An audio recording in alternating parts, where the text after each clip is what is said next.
des fois dans la vie, on peut vraiment avoir l'impression de se retrouver face à un mur. Hein. On a une vision, des projets, de bonnes intentions, mais il y a un obstacle qui nous empêche d'avancer. Un truc sur lequel on n'a pas l'impression d'avoir le moindre contrôle, mais le truc, il est là, ça bloque le chemin, et on ne voit pas du tout comment on va pouvoir le surmonter. Et notre église, par exemple, aimerait beaucoup trouver un local dans notre quartier dans lequel on pourrait s'installer de manière stable et durable, et au travers duquel on pourrait avoir une présence bienfaisante dans le quartier, et même un témoignage fructueux à rendre à l'évangile. Et ça fait des années qu'on cherche, qu'on prie, qu'on se gratte la tête à essayer d'avoir de bonnes idées, à essayer d'inventer de nouvelles choses, mais pour l'instant, on a l'impression de ne pas pouvoir avancer, ou bien très difficilement. Et pour être honnête, moi en tant que pasteur, oui, ça commence à m'angoisser un petit peu, hein, surtout qu'à l'heure où je vous parle, on n'a aucune certitude concernant l'endroit où on pourra se réunir après la fin du mois de juillet. Alors je ne dis pas ça pour semer un vent de panique et vous inquiéter, mais plutôt pour vous donner un exemple de comment on peut vraiment avoir l'impression d'être démuni devant un obstacle et de comment ça peut susciter ensuite du stress, de l'angoisse, et à terme, peut-être même de la panique, voire même une forme de désespoir où on aurait envie de tout laisser tomber. Mais vous, peut-être que la question du local de l'église, c'est pas ça qui vous inquiète aujourd'hui. Vous êtes peut-être beaucoup plus préoccupé par autre chose, et peut-être pour des raisons beaucoup plus sérieuses. Hein. Peut-être que pour vous, l'obstacle insurmontable dans votre vie, devant lequel vous vous sentez impuissant, et qui vous bloque dans vos projets, peut-être même dans votre marche avec Dieu et dans vos progrès dans la foi, peut-être que pour vous, cet obstacle-là, c'est une maladie chronique, ou un handicap, ou une relation brisée. Peut-être que c'est un burn-out, ou une dépression, ou des doutes envahissants, ou peut-être que c'est une ou plusieurs addictions, ou tout simplement un péché habituel dont vous n'arrivez pas à vous sortir. Et ces choses peuvent vraiment prendre une place très, très importante dans votre vie. Parfois, il suffit d'une relation abîmée avec une personne de notre entourage pour qu'on soit profondément atteint par la tristesse et l'abattement. Parfois, il suffit d'une seule douleur invisible mais constante pour que tout notre être en soit affecté et qu'on glisse dans la dépression. Parfois, il suffit d'une mauvaise habitude, d'un péché récurrent pour qu'on se sente paralysé moralement et spirituellement. Alors, est-ce qu'on peut tous prendre un instant pour réfléchir à ce truc-là qui fait obstacle à nos progrès dans la vie ? Ce truc-là qui nous pèse, qui nous préoccupe, qui nous ronge peut-être même à l'intérieur. Parce que le message du texte qu'on va lire dans un instant vise en fait à nous rassurer par rapport à ces choses-là, à nous rassurer. On va poursuivre, comme Denis le disait, on va poursuivre aujourd'hui notre étude du livre des Juges, ce livre de l'Ancien Testament qui raconte une période de l'histoire du peuple d'Israël où les Israélites viennent tout juste d'entrer en terre promise, mais ils n'ont pas dépossédé les anciens habitants de ce territoire qui avaient des pratiques tout à fait abominables. Dieu, il leur avait dit de le faire, de les déposséder, mais au lieu de ça, les Israélites ont choisi de laisser un certain nombre de ces peuples cohabiter avec eux. Et ce qui s'est passé, c'est que ces peuples méchants, en fait, ils ont entraîné ensuite les Israélites dans leur méchanceté, notamment en les incitant à rendre un culte à des idoles, à des faux dieux. Et donc le livre des Juges raconte cette période de l'histoire du peuple d'Israël, qui couvre 3 ou 4 siècles à peu près, et qui est une période chaotique, où les Israélites, ils n'ont pas de roi dans leur pays, dans leur nation, et où ils se détournent très facilement de Dieu pour suivre les pratiques de ces peuples étrangers environnants qui cohabitent avec eux sur ce territoire. Et je vous rappelle que cette période de l'histoire d'Israël, dans le livre des Juges, est racontée par un historien à destination premièrement des Israélites de l'Antiquité qui ont vécu vraisemblablement peu de temps après cette période. Et donc l'auteur de ce texte, il veut leur expliquer ce qui s'est passé pendant cette période de leur histoire, qui est finalement relativement récente pour eux, pour qu'eux, ils en tirent instruction pour eux-mêmes. Et donc c'est important pour nous, à notre tour, de comprendre leur contexte, le contexte des premiers destinataires de ce texte, si on veut bien comprendre la portée de ce récit. Et le contexte des premiers destinataires, c'est qu'eux, ils avaient un roi, mais par contre, les peuples méchants, ils étaient encore là. Et même leur roi, en fait, c'était pas un gars parfait, et au sein du peuple d'Israël, il y avait des loyautés divergentes et rivales. Et donc, le contexte des Israélites qui reçoivent ce texte, c'était aussi un contexte où ils faisaient face à des obstacles majeurs, et où ils étaient susceptibles de se sentir, eux aussi, totalement intimidés et même dépassés par les difficultés qui les empêchaient d'avancer. Or, le message de ce texte, pour eux comme pour nous aujourd'hui, c'est le suivant. Certes, ça a l'air insurmontable ce qu'il y a devant nous, mais n'ayons pas peur. Parce que si on est croyant, le Dieu de notre histoire est pour nous. Alors accrochez-vous, on va lire le texte. J'ai déjà mentionné le fait que le livre des Juges, c'est sûrement le livre le plus gênant de toute la Bible. Et le texte qu'on va lire aujourd'hui va sûrement vous en convaincre si ce n'est déjà fait. On va découvrir ce matin l'histoire des 3 premiers juges de cette période qui s'appellent Othniel, Ehud et Shamgar. Les juges, si vous voulez, c'est des héros de guerre que Dieu a suscités pour secourir les Israélites dans des périodes difficiles. On va lire leur histoire, ces 3 premiers juges, mais à travers leur histoire, essayez surtout de voir pourquoi, si on est croyant, on n'a pas à avoir peur des ennemis ou des obstacles qui sont devant nous.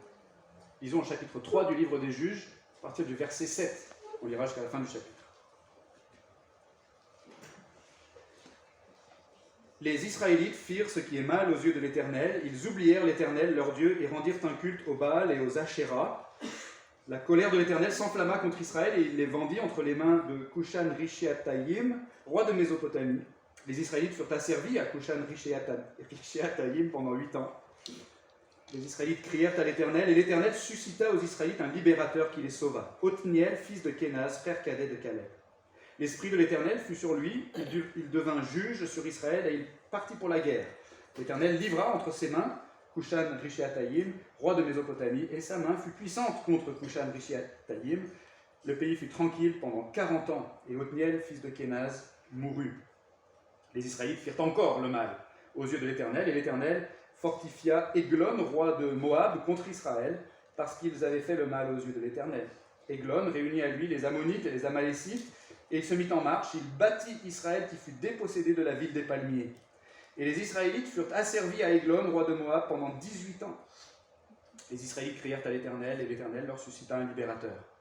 Ehud, fils de Guéra, benjaminite, qui ne se servait pas de la main droite. Les Israélites envoyèrent par son intermédiaire un présent à Églon, roi de Moab. Ehud se fit une épée à 2 tranchants, longue d'une coudée, c'est à peu près 50 cm, et il la mit à sa ceinture sous ses vêtements contre sa hanche droite. Il offrit le présent à Églon, roi de Moab. Or, Églon était un homme très gras. Lorsqu'il eut achevé d'offrir le présent, il renvoya les gens qui l'avaient apporté. Il revint lui-même des carrières près de Gilgal et il dit « Ô roi, j'ai un message secret pour toi. » Le roi dit « Silence !» Et tous ceux qui étaient auprès de lui sortirent. Ehud vint donc vers lui alors qu'il était assis dans la chambre haute, bien fraîche, qui lui était réservée à lui seul. Ehud dit « J'ai une parole de Dieu pour toi. » Églon se leva de son siège. Alors Ehud avança la main gauche, tira l'épée de son côté droit et la lui planta dans le ventre. La poignée même entra après la lame, et la graisse se referma autour de la lame, car il ne retira pas du ventre l'épée qui sortit par derrière. Ehud sortit par le vestibule, ferma sur lui les portes de la chambre haute et tira le verrou. Quand il fut sorti, les serviteurs du roi vinrent regarder et constatèrent que les portes de la chambre haute étaient verrouillées. Ils dirent « Sans doute il se couvre les pieds dans la chambre fraîche. » Alors, se couvrir les pieds, c'est un euphémisme, ça veut dire faire caca. Sans doute il se couvre les pieds dans la chambre fraîche. Ils attendirent très longtemps, et comme ils n'ouvraient pas les portes de la chambre haute, ils prirent la clé et ouvrirent, et voici que leur seigneur était étendu par terre, mort. Pendant leur délai, Ehud s'était échappé. Il dépassa les carrières et se sauva vers la Séira. Dès qu'il fut arrivé, il sonna du corps dans les monts d'Éphraïm. Les Israélites descendirent avec lui de la montagne, il se mit à leur tête. Il leur dit « Suivez-moi, car l'Éternel a livré entre vos mains les Moabites, vos ennemis. » Ils descendirent après lui, s'emparèrent des gués du Jourdain vers Moab et ne laissèrent passer personne. Ils battirent dans ce temps-là environ 10 000 hommes de Moab, tous robustes, tous hommes vaillants, et pas un n'échappa. En ce jour, Moab fut humilié sous la main d'Israël, et le pays fut tranquille pendant 80 ans. Après lui, il y eut Shamgar, fils d'Anath. Il battit 600 hommes des Philistins avec un aiguillon à bœuf, et lui aussi sauva Israël. On va prier avant de regarder tout ça dans le détail, peut-être pas trop dans le détail, mais en tout cas, avant de regarder ce texte, prions. Seigneur notre Dieu, merci pour ta parole, merci pour ce récit. Nous confessons que toute la Bible est inspirée par toi, Seigneur, toute la Bible est sacrée, sainte, elle est destinée à notre édification dans la foi, Seigneur. Aide-nous maintenant à comprendre, à recevoir, à croire, à mettre en pratique tout ce que tu veux nous enseigner au moyen de ta parole. Nous le prions au nom de Jésus. Amen. Alors, voyez, on est peut-être face à un mur. Ça fait peut-être peur, mais n'ayons pas peur. Parce que le Dieu de notre histoire est pour nous, si on est croyant. Premièrement, Dieu compatit à nos cris. Dieu compatit à nos cris. Ça, c'est l'idée principale qu'on doit tirer de l'histoire de ce premier juge, hein, ce premier héros de guerre dont il est question au début de ce passage, versets 7 à 11, qui s'appelle Othniel. Othniel.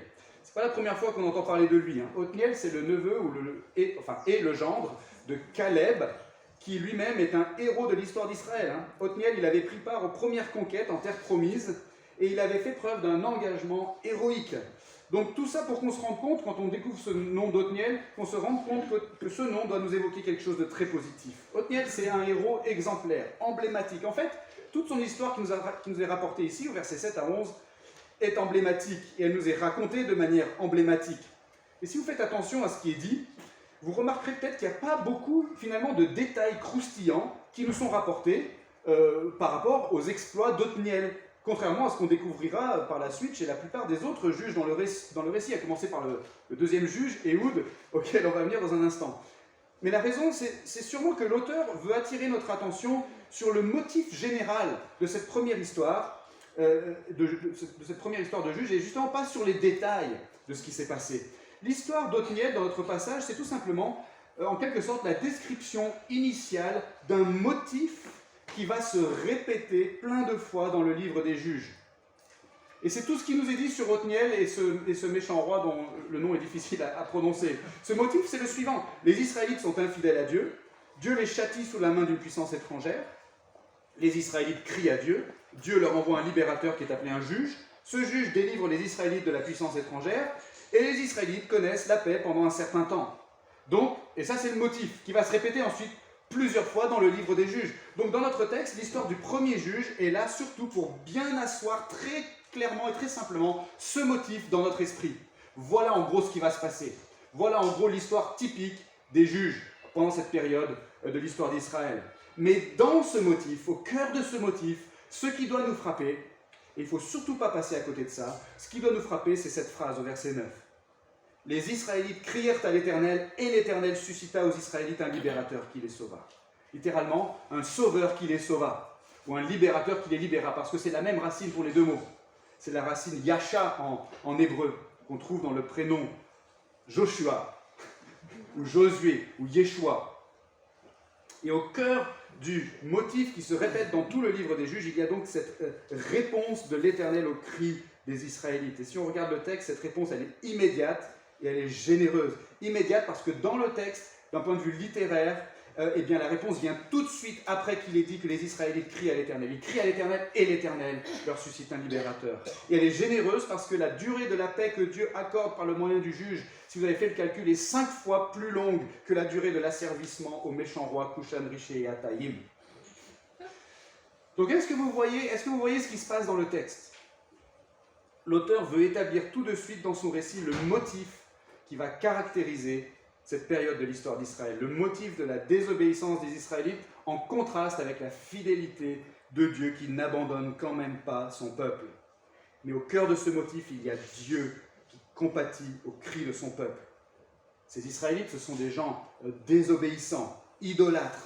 Ils commettent des abominations. J'espère que je n'ai pas besoin de vous rappeler en quoi ça consiste de rendre un culte aux Baal et aux Astartés ou aux Asherah, ça veut dire la même chose.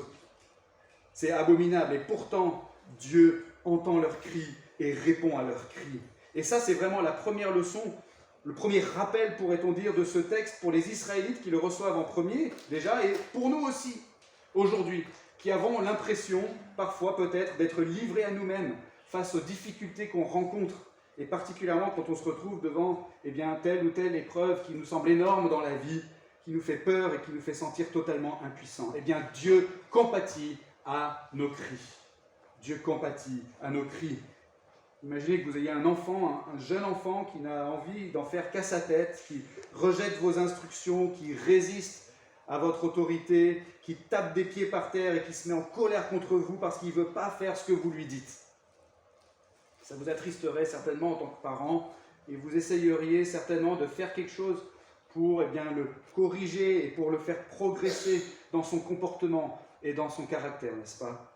Imaginez qu'il vous hurle au-dessus dans sa colère et qu'il sorte de la maison en claquant la porte.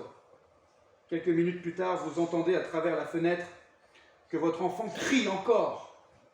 Mais cette fois, c'est un cri de détresse. Un cri de détresse. Est-ce que vous l'ignoreriez en disant qu'il se débrouille, hein. Il ne veut pas de moi, alors tant pis pour lui. Ou bien est-ce que vous vous précipiteriez dehors pour voir ce qui se passe et pour secourir votre enfant? Si nous, on réagirait assez spontanément comme ça pour nos propres enfants, à combien plus forte raison Dieu est-il sensible, si j'ose dire, aux cris de son peuple? Dieu qui, contrairement à nous, n'a pas un milligramme de méchanceté en lui. Dieu qui aime d'un amour parfait, à combien plus forte raison est-il parfaitement compatissant aux cris de ceux auxquels il s'est attaché lui-même? Et je suis sûr que beaucoup d'entre nous, on a encore besoin d'entendre ça aujourd'hui. Hein. Dieu compatit à nos cris. On est peut-être stressé, angoissé, apeuré par quelque chose qui se tient sur notre chemin, une maladie, une trahison, un échec, des doutes, une grave dépression. On ne sait pas comment on va surmonter ça. On se sent démuni et vulnérable et tout ce qu'on sait faire, c'est crier. Crier intérieurement et silencieusement pour beaucoup d'entre nous, mais ce sont des cris que Dieu entend et auxquels il compatit.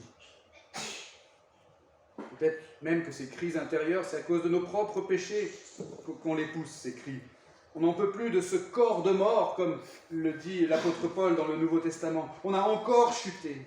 Et on ne sait franchement pas quoi faire pour obtenir la victoire face à cette addiction au mal, comme j'en parlais récemment. Mais au moins, on peut déjà savoir que Dieu compatit à nos cris. Il compatit à nos cris parce que même si Dieu nous éprouve et nous corrige pour notre bien, il ne prend aucun plaisir à nos souffrances. C'est complètement l'inverse. Dieu déteste nous voir souffrir en fait. Dès qu'on crie, son oreille se tend. Il n'est pas indifférent. Il n'est pas trop occupé à faire autre chose. La gestion du cosmos n'est pas plus importante pour lui que le cri de détresse d'un seul de ses enfants. Comme le dit l'auteur du psaume, « Ma voix s'élève à Dieu et je crie, ma voix s'élève à Dieu et il tend l'oreille vers moi. » C'est déjà super important qu'on s'en rappelle et qu'on en soit convaincu quand on a l'impression de faire face à des difficultés insurmontables. Donc premièrement, Dieu compatit à nos cris. Deuxièmement, Dieu gagne facilement. Revenons au texte, et là on va découvrir l'histoire d'un deuxième juge, son nom c'est Ehud. Et là, ce qui doit nous frapper en lisant son histoire, c'est justement qu'il y a tellement de détails qui nous sont rapportés, contrairement à l'histoire d'Othniel qui précède dans le texte. Othniel, c'était un récit plutôt générique, comme on l'a dit, pas beaucoup de détails croustillants, même pas du tout. On a compris que son histoire avait une portée emblématique, comme je l'ai dit, on pourrait dire, pour les plus cultivés d'entre nous, une portée programmatique ou paradigmatique.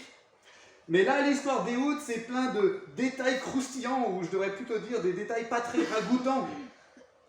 On les passe en revue, vite fait. Avant de faire ça, juste prenons le temps de remarquer les versets 12 et 15. Verset 12, les Israélites firent encore le mal aux yeux de l'Éternel.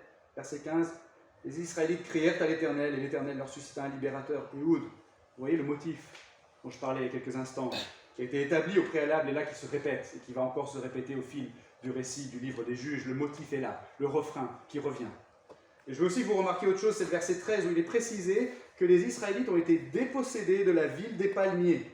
Il faut savoir que ça désigne Jéricho, en fait. La ville des palmiers, c'est Jéricho, la première ville qui a été conquise par les Israélites quand ils sont arrivés en terre promise et qu'ils ont traversé le Jourdain avec Josué, leur conducteur. Donc, l'auteur nous souligne ici la gravité de la situation, qui est en fait la conséquence de la désobéissance des Israélites à Dieu. Ils étaient censés déposséder les habitants en terre promise, et là, c'est eux qui se font déposséder. Ils sont dépossédés même de cette ville qu'ils avaient gagnée au tout début. Donc, c'est grave. Mais dans l'épreuve, ils crient à l'Éternel, et l'Éternel leur suscite un sauveur. Ehud. Quelle histoire, ce Ehud. Regardons donc les détails de cette histoire. Il est gaucher, nous dit l'auteur. Et en fait, c'est important de le savoir parce que ça veut dire qu'il va pouvoir dissimuler son épée du côté opposé de là où on serait normalement susceptible de dissimuler son épée. Donc vous comprenez, il se fait fouiller là à l'entrée de l'aéroport et il pense à fouiller d'un côté parce que s'il a une épée, c'est de ce côté. Ils sont moins susceptibles de fouiller de l'autre côté. Donc c'est important que le texte nous précise qu'il est gaucher et qu'il a caché son épée du coup du côté droit parce qu'il peut la tirer comme ça avec la main gauche. C'est une épée courte nous dit le texte, qu'on appellerait plutôt un glaive, hein, si on était à l'époque des Romains, une épée courte, 50 cm à peu près, je vous le disais. Le roi des méchants s'appelle Eglon, et il est très gros, très gras, ce qui amène un côté ridicule dans l'histoire, n'est-ce pas? Ehud se fait inviter chez lui pour lui offrir un cadeau, ce qui est normal pour un peuple qui a été asservi, hein, il vient présenter des hommages, un cadeau, un présent. Mais ensuite, après lui avoir offert son cadeau, il revient et il lui dit qu'il veut lui dire un secret. Le gros Eglon a trop envie de savoir ce que c'est, ce secret. Alors il dit à tout le monde de sortir. Et Ehud lui dit, oui, ce que j'ai pour toi, c'est la parole de Dieu. Ah bon, vas-y, dis-moi, c'est quoi? Oui, la parole de Dieu, si tu vois ce que je veux dire, c'est l'épée de l'esprit. Voilà le message de Dieu pour toi, ennemi d'Israël. Splutch. Et donc Ehud lui plante l'épée dans le ventre, un ventre qui est si enveloppé de graisse que l'épée disparaît tout entière dedans. Et je préfère pas vous dire exactement ce que la fin du verset 22 veut probablement dire, mais si vous voulez me demander après le culte, je vous dirai, mais si vous êtes mineur, demandez d'abord l'autorisation à vos parents. Mais l'histoire ne s'arrête pas là. Ehud ferme à clé la chambre du roi et il s'échappe par une autre sortie. Le temps passe et les serviteurs commencent à s'étonner que le roi ne donne pas signe de vie. Mais bon, ils ont un peu l'habitude que le gros Eglon passe beaucoup de temps aux toilettes à se couvrir les pieds. Verset 24. Vous comprenez l'euphémisme de se couvrir les pieds, c'est parce qu'il a baissé son pantalon, il a le pantalon qui lui couvre les pieds, tout simplement. Il faut dire que l'obésité, ça peut entraîner pas mal de problèmes gastro-intestinaux. Mais quand même, 1 heure, 2 heures aux toilettes, ça reste très long, même pour Eglon, qui, en plus, il n'avait pas à cette époque de smartphone pour lui faire perdre du temps aux toilettes. Et donc les serviteurs prennent leur courage à 2 mains et ils risquent leur vie en ouvrant une porte qui a été verrouillée et en pénétrant dans la chambre du roi. Et voici que leur seigneur était étendu par terre, mort. Verset 25. Après quoi, le récit nous rapporte le combat triomphal des Israélites contre les Moabites sous la conduite d'Ehud, donc le juge, avec cette conclusion lapidaire qui résume tout l'épisode, verset 30. En ce jour, Moab fut humilié sous la main d'Israël. Alors vous voyez, c'est un peu gênant comme histoire quand même. Mais c'est exactement ça qu'on doit retenir en fait. C'est gênant, c'est humiliant pour les Moabites. C'est humiliant pour Eglon, le gros roi qui n'a pas fait le poids, si j'ose dire. En fait, ce qu'on a ici, c'est tout simplement un récit qui vise, tenez-vous bien, qui vise à dédramatiser les épreuves pourtant terribles auxquelles le peuple de l'Éternel est confronté. Et donc, quand on lit ce texte, il y a une double réalité en fait.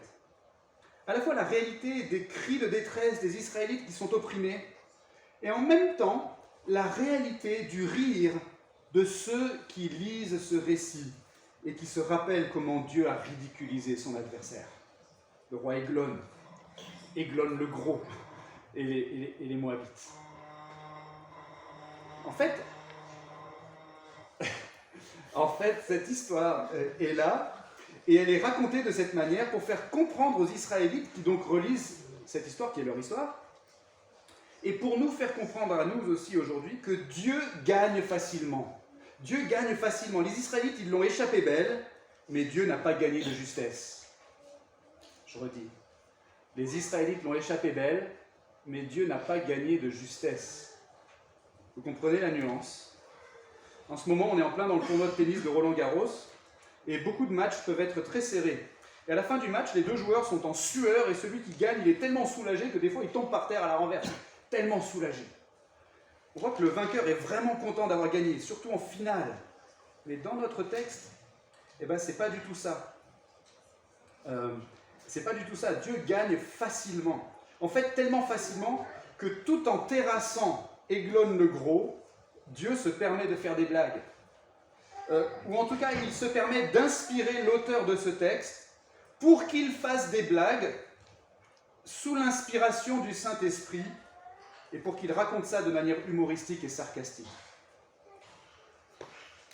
À la fin de cette histoire, Dieu n'a pas versé une seule goutte de sueur. Il n'est pas fatigué ou soulagé. Il ne se dit pas « Ouf, j'ai réussi de justesse à battre Eglon le gros ». Dieu, à la fin du match, il ne prend pas le micro pour féliciter son adversaire après la fin de la partie. Ou plutôt, oui, peut-être qu'il le prend le micro et il dit Je tiens à féliciter Eglon pour son talent énorme. Il a vraiment réalisé un gros match. Tout le monde a pu voir qu'il en avait dans le ventre. Vous voyez, Dieu, il est tellement détendu qu'il raconte ça avec humour. C'est la parole de Dieu, inspirée par la troisième personne de la Trinité, le Saint-Esprit.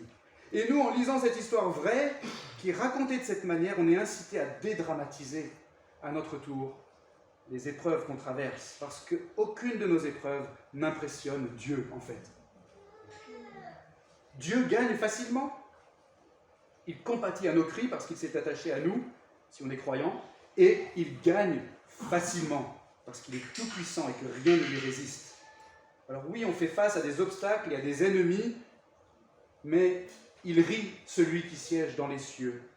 Le Seigneur se moque d'eux, comme dit le psalmiste, le psaume 2. Rien ni personne ne fait peur à Dieu, donc nous non plus n'ayons pas peur. L'épreuve qui est devant nous, elle ne reste là en travers de notre chemin que parce que Dieu veut qu'il en soit ainsi pour l'instant. Notre épreuve ne reste là en travers de notre chemin que parce que Dieu a voulu qu'il en soit ainsi pour l'instant. Apprenons à nous représenter nos épreuves sous les traits d'Eglon le Gros. Il en impose peut-être, mais en réalité, il ne fait pas le poids devant notre Dieu. Surtout qu'il y a un troisième point, Dieu est toujours capable. Ce que je veux dire par là, c'est que Dieu n'est jamais à court d'idées ou de moyens pour intervenir dans les situations qu'on traverse et pour nous en délivrer. Il n'y a jamais de situation où Dieu se dit « Oh ben là, franchement, je sèche. Je vois vraiment pas ce que je pourrais faire. C'est triste pour Alex, mais là, franchement, je crois qu'il est fichu. » Regardez notre troisième juge, Shamgar. Et qu'est-ce qui nous frappe quand on découvre son histoire ? Ben encore une fois, c'est le contraste. Le contraste avec l'histoire qui précède. Shamgar, un seul verset pour nous parler de lui. Mais justement, d'un point de vue littéraire, c'est super intelligent ce que fait l'auteur ici. Évidemment, il est conduit par le Saint-Esprit. Comment pourrait-il en être autrement ? L'auteur en dit très peu sur Shamgar pour justement grossir le peu qu'il dit. Et il y a deux choses en particulier qu'il nous dit sur Shamgar. D'abord son nom. Alors on ne s'en rend pas compte quand on lit le texte comme ça, mais il se trouve que Shamgar, c'est probablement pas le nom d'un Israélite. En fait, Shamgar, fils d'Anat, ça fait peut-être même référence au nom d'une déesse cananéenne qui s'appelait Anat. Donc ça, c'est la première chose. Voici un juge que Dieu a suscité comme sauveur pour les Israélites, qui n'est peut-être même pas israélite lui-même, et qui est peut-être même d'une origine tellement païenne qu'il porte comme nom de famille le nom d'une idole païenne. Shamgar, fils d'Anat. Ce qui sous-entendrait bien sûr que ce Shamgar, à un moment donné dans sa vie, il s'est converti. Il se serait vraisemblablement converti à la religion d'Israël, un peu comme on a d'autres exemples dans l'Ancien Testament. Jéthro, le beau-père de Moïse, le prêtre madianite qui se convertit à la foi en l'Éternel, ou encore un peu plus tard dans l'histoire, Ruth, la Moabite, la belle-fille de Naomi, convertie elle aussi à l'Éternel. Et la deuxième chose qui nous est précisée sur Shamgar, c'est l'arme qu'il a utilisée pour terrasser 600 Philistins, un aiguillon à bœuf, c'est-à-dire un outil d'agriculteur en fait qui ressemblait à un long bâton avec une pointe au bout qu'on utilisait pour tout simplement piquer les bêtes de trait pour les faire avancer quand elles avaient un attelage, pour les faire avancer ou les diriger. Et donc ça, c'est ce que Shamgar a utilisé pour combattre et vaincre une petite armée de Philistins. L'auteur n'en dit pas beaucoup pour en dire beaucoup. L'auteur n'en dit pas beaucoup, mais c'est pour en dire beaucoup. En zoomant de cette manière sur ces deux informations, en fait, en un seul verset, on se dit « Waouh, c'est totalement improbable !» Vous comprenez ? L'idée, c'est tout simplement la suivante, c'est que Dieu emploie des moyens inattendus. Les Israélites ont besoin d'être secourus, donc ils crient à l'Éternel, ça c'est le motif qui se répète, c'est sous-entendu, on l'a vu, le motif a été établi une fois pour toutes, pour le récit qui vient après, d'accord ?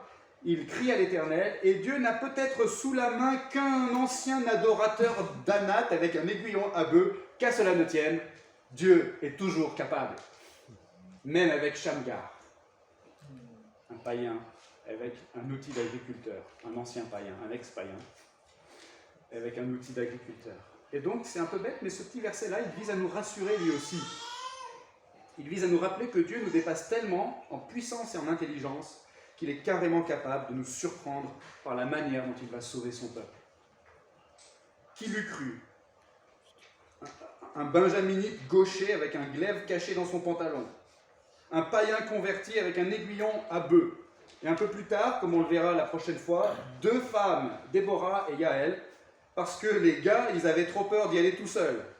Et plus tard encore, Samson, un gars qui écoutait du heavy metal et qui aimait beaucoup les femmes païennes et qui a tué 1000 bonhommes avec la mâchoire d'un âne. Enfin, ça ne s'invente pas. Improbable. Et que dire de Ruth, justement, la Moabite qui s'est convertie et qui est devenue ensuite l'arrière-grand-mère du grand roi David. Et que dire du roi David, un petit berger, poète et musicien, une âme sensible qui va finalement gagner des victoires militaires énormes en faveur d'Israël. Improbable. Mais surtout, que dire bien plus tard encore de ce charpentier galiléen, descendant de David et de Ruth, acclamé par la foule à son arrivée à Jérusalem sur le dos d'un âne, mais quelques jours plus tard, trahi et abandonné de tout le monde, cloué à une croix avec une couronne d'épines sur la tête, et qui pourtant, précisément par son humiliation et par son agonie, a réalisé la délivrance suprême de tous ceux qui se confient en lui. Qui l'eût cru? Dieu qui emploie des moyens tellement inattendus pour sauver son peuple qu'il se déplace lui-même, Dieu Tout-Puissant, en s'incarnant en la personne de Jésus, Yeshua, Joshua, Josué, c'est tout le même prénom, celui qui sauve, le sauveur qui sauve. Dieu qui emploie des moyens tellement inattendus pour sauver son peuple qu'il prend la condition d'un Israélite lui-même, qu'il vit la vie d'un homme et qu'il obéit lui-même humblement à sa propre loi, qu'il va jusqu'à prendre sur lui le châtiment des fautes de ceux qu'il veut délivrer et sauver, et qu'il souffre ensuite sur la croix, alors qu'il n'a rien fait pour le mériter et que c'est nous qui le méritions. Dieu qui emploie des moyens tellement inattendus qu'il se laisse ensevelir après sa mort et qu'il ressuscite avec puissance au 3e jour, parce que Dieu est toujours capable. Dieu est capable d'accorder le salut même dans les pires situations, non seulement parce qu'il l'a montré à de maintes reprises tout au long de l'histoire des humains, mais surtout parce qu'il l'a prouvé une fois pour toutes par la venue et l'œuvre de Jésus-Christ, par sa vie, sa mort, sa résurrection, son ascension dans le ciel et le déversement de son esprit dans le cœur de tous ceux qui se confient en lui. Et un jour, Jésus reviendra, et ce jour-là, tous ceux qui croient en lui et qui plient aujourd'hui sous le poids des fardeaux seront définitivement délivrés. Et tous ceux qui, ce jour-là, seront encore incrédules, seront forcés de reconnaître sa puissance et sa gloire. Vous voyez, Shamgar nous parle de Jésus. Ehud et Othniel aussi nous parlent de Jésus. Et si vous vous rappelez bien, je vous avais dit que toute la moralité du livre des Juges, c'est quoi? C'est que nous, on se regarde dans le miroir et qu'on prenne peur. Et qu'on fuit ensuite vers Jésus. Parce que le livre des Juges nous parle de ce qui ne va pas en nous. Et c'est la même chose que ce qui n'allait pas pour les Israélites de cette époque et pour les Israélites de l'époque où ce récit a été écrit et qui reçoivent en premier ces textes. Ce qui ne va pas, c'est qu'on se détourne si facilement de Dieu. Ce qui ne va pas, c'est qu'on est des êtres déchus et qu'on vit dans un monde déchu. Et donc on fait le mal, on se fait du mal, on fait du mal aux autres, les autres nous font du mal, on fait du mal au monde, le monde nous fait du mal, le diable nous fait du mal. Et des fois on se sent tout simplement dépassé. Et des fois on se retrouve devant des obstacles qui nous semblent insurmontables. On a l'impression d'être coincé. Et on n'est pas sûr que ça vaille le coup de continuer. Pour les Israélites de l'Antiquité, c'était quoi? C'était ces peuples environnants qui leur font la guerre, qui les entraînaient vers l'idolâtrie. Et en même temps, c'était toutes ces rivalités internes, ces divisions au sein même du peuple de Dieu. Pour nous, aujourd'hui, c'est peut-être pas tant ça, c'est peut-être autre chose, c'est peut-être une maladie grave, une maladie handicapante ou invalidante. C'est peut-être une relation précieuse qui a été abîmée ou perdue et qui nous bloque aujourd'hui. Une dépression nerveuse, un épuisement physique ou psychique, des doutes qui nous envahissent et qui nous conduisent au désespoir, des comportements à risque, des addictions, des péchés récurrents, ou bien une impasse au niveau professionnel, un flou total par rapport à notre avenir, un local qu'on cherche pour l'église depuis des années et qu'on ne trouve pas, etc. Je vais rallonger la liste autant que vous voulez. Et ça nous pèse, ça nous préoccupe, ça nous ronge peut-être même à l'intérieur, ça nous angoisse peut-être, ça nous paralyse, ça nous fait peur. Mais ce texte est là pour nous dire, n'ayons pas peur. Certes, ça a l'air insurmontable, ce qu'il y a devant nous, mais n'ayons pas peur. Parce que si on est croyant, si on place notre confiance en Jésus, le Sauveur qui sauve, celui que Dieu a suscité pour nous, pour nous délivrer. Et bien si notre foi est en lui, alors Dieu est pour nous. Le Dieu qui gouverne notre histoire est pour nous. Notre Dieu compatit à nos cris, notre Dieu gagne facilement, et notre Dieu est toujours capable. Et puisque notre Dieu compatit à nos cris, exprimons nos cris à Dieu. On peut parler à Dieu sans aucune honte. On peut pleurer avec Dieu. On peut lui dire ce qu'on pense. On peut ne pas lui dire ce qu'on pense parce que peut-être qu'on n'arrive pas à trouver les mots. Et il nous comprend quand même parfaitement, même quand on ne le dit pas. Il compatit parfaitement à nos cris. Si on est attaché à Jésus par la foi, Dieu nous aime sans réserve. On est précieux pour lui. Il nous chérit. On est la prunelle de son œil. Est-ce qu'on peut se rappeler un peu plus souvent que Dieu nous aime comme ça? Dieu ne boude jamais. Il nous repousse jamais. Il nous dit jamais « Attends une minute, je suis trop occupé pour t'écouter là ». Dieu est toujours proche de nous, attentif, intéressé, investi, miséricordieux. Toujours, Dieu compatit à nos cris.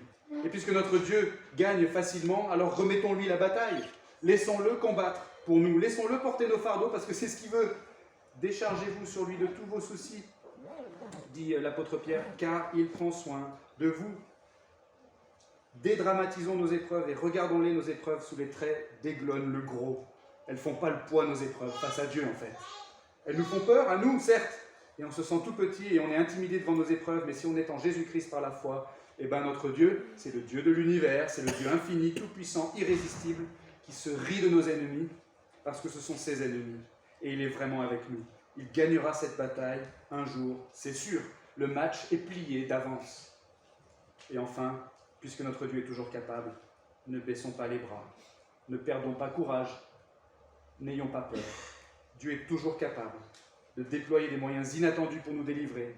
Il peut, dès demain, dès cet après-midi, intervenir de manière surnaturelle dans notre vie pour nous accorder ce qu'on lui demande.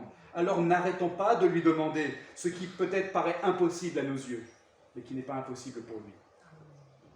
Mais même s'il ne nous l'accorde pas dès demain, cette délivrance, on peut quand même continuer de marcher par la foi vers l'avenir qu'il a préparé pour nous, ses enfants.